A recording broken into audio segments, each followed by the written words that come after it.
শ্বশুর বসে টিভি দেখছে, বউ সামনে গেল। শ্বশুর বলল, মা তুমি আমাকে কিছু বলবা? আর বলল, হ্যাঁ বাবা, রাত 9টা বেজে গিয়েছে, আপনাকে আমি খাবার দেই।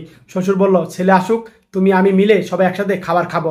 আর তখন ছেলে বলল, বাবা আপনার ছেলে আসতে দেরি হবে, দোকান গুছাবে, দোকানে তালা মারবে, তারপরে আসবে। আর তখন শ্বশুর বলল, আচ্ছা ঠিক আছে মা, এক কাম কর, তাহলে তুই আর আমি খাবারটা খেয়ে নেই, এইভাবে বলল। আর তখন বউ বলল, না বাবা, আমি খাবার খাবো না, আপনার ছেলে আসলে তারপরে খাবার খাবো। আর তখন বলল, মা তোর ক্ষুধা লেগেছে, তুই কিভাবে থাকিস, এইভাবে বলল।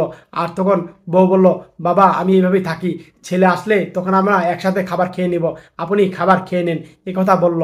আর তখন শ্বশুর বলল, মা সত্যি আমার অনেক ক্ষুধা লেগেছে, তাহলে কাজ কর, তুই তাড়াতাড়ি করে ঝটপট করে খাবার গরম করে দে, আর খাবারটা আমি খেয়ে নেই। আর এ কথা বলল, আর তাড়াতাড়ি খাবার রেডি কর যা, আর এভাবে বলল। আর তখন বউ বলল, আচ্ছা ঠিক আছে বাবা। আর তখন বউ চলে গেল, রাত হয়ে গেল। আর তখন বউ ঘুমিয়েছে। আর কিছু পর স্বামী আসলো, দরজা লাগাচ্ছে। আর বউ বলল, আরে তুমি এসেছো? আর বলল, আজকে তো দেরি করলা কেন তুমি? আর তখন বউ বলল, তুমি এক কাম করো, ফ্রেশ হও তাড়াতাড়ি, আমি তোমার জন্য খাবারটা গরম করে দিচ্ছি। আর তখন শোনো, স্বামী বলল, আমি খাবার খেয়ে এসেছি, আর এই কথা বলল। আর বলে কোনো কথা বললো না, সে রুমে চলে গেল। আর তখন বউটা ওইভাবে শুয়ে পড়লো। পরের দিন সকালবেলা বাবা আসলো, বাবা তুই এসেছিস, আজ রাতে কটার দিকে এসেছিস? আর তখন বললো, বাবা অনেক রাত্রে এসেছি। আর তখন বললো, তোর সাথে আমার কিছু কথা ছিল। আর তখন বললো, হ্যাঁ বাবা তুমি বলো। আর বললো, তুই এদিকে চেপে বস, আমি একটু তোর কাছে বসি। আর তখন ছেলের পাশে বাবা বসলো। আর তখন বাবা ছেলেকে বলল, যে বাবা তুই রাত্রে এত রাত্রে এসেছিস, খাবার খাসনি? আর তখন বলল, কেন কি হচ্ছে? আর ছেলে তখন বলল, হ্যাঁ বাবা খাবার তো আমি খাইনি।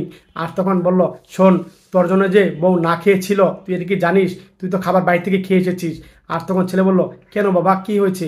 আর তখন বলল, যে শোন, তুই প্রতিনিয়ত খাবার খেয়ে আসিস, আর তোর বউ না খেয়ে রাত্রে ঘুমিয়ে পড়ে।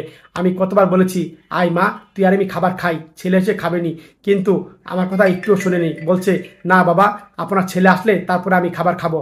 তুই প্রতিদিন বাইরে খেয়ে আসিস, আর বউ না খেয়ে থাকে।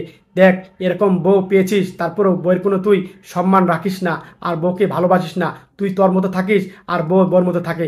এভাবে যদি প্রতি রাত না খেয়ে থাকে, তাহলে বউ কিন্তু একদিন অসুস্থ হয়ে পড়বে, আর তখন বুঝবি তুই ঠেলাটা। এইভাবে বাপে কথাগুলো ছেলেকে বলছে, আর ছেলে মনোযোগ সহকারে কথাগুলো শুনছিল। আর বাবা বলছিল, এগুলো করা ঠিক না বাবা, এখনো সময় আছে, পরিবর্তন হয়ে যা, আমার মতো এরকম করিস না বাবা, আমিও এই ভুলগুলা করেছিলাম, তুই এই ভুলগুলা এখন আর করিস না।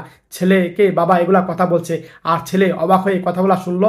আর তখন ছেলে কথাগুলো শুনে বাবার কথাগুলো বুঝতে পারলো। বউর কাছে গেল, বলে, এই শোনো, 2 কাপ চা রেডি করো, তোমার 1 কাপ আর আমার 1 কাপ, এই কথা বললো। আর বউ শুনে খুশি হলো। সত্যি এই ভিডিওটা যদি ভালো লাগে